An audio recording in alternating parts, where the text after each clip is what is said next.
Maaskofu Mitei. Sema tu Bwana Yesu asifiwe, wasikie. Bwana the other week ilikuwa kali sana.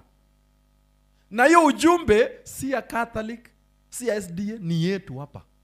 Kwa ni worship, tena ni worship ni worshipers ambao ni evangelist. Ni waabudu ambao ni wainjilisti. Wanaenda hospital mission, ulipe fees. Kana kwamba unalipa parallel. Unajua kulipa parallel ile university? Unalipia kijana ambaye siku hizi shule umeinvest hiyo vitu yote, bado anarudi tu. Mlevi alikuja, Yesu unakumbuka? Sema hapana, sikujui. Bwana Yesu asifiwe.